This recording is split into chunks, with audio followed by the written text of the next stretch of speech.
Comfort food ba kamo? Yung mura, masarap at madaling lutuin? This is it, pansit! Team bihon ka man, canton, lomi o mix? Tara! Choose your favorite pansit and we will cook it! May bagong bukas na pansitan dito sa tabing daan. At ang may-ari, Jaran! Ay, kami pala yan!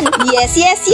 Nag-open kami ng bagong business dito sa aming munting tahanan. Gamit ang maliit na food cart, ipapatikim namin ang pansit na bibida sa inyong hapagkainan. Pero hindi lang yan ang kukumpleto sa sarap. Yung toppings na pang forever yan.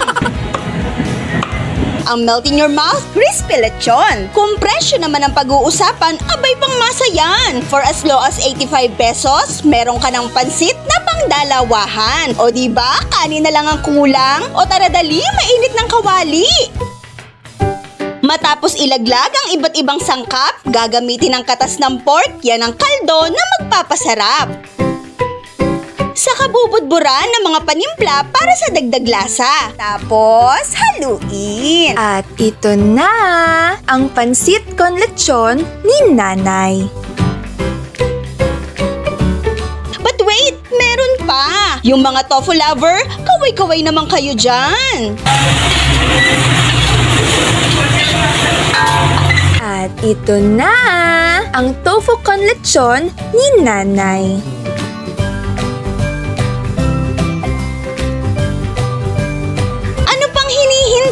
Huwag tutulog-tulog sa pansitan. Kung gustong matikman ang pansit con lechon ni Nanay, sugod na sa 6B National Highway, Barangay Banli, Cabuyao City, Laguna. Along the highway lang kami, malapit sa Pure Gold San Isidro at West Bridge. Katabi lang kami ng Motor Star. Available for takeout and delivery. See you mga ka-fam! Para sa operating hours, Hose!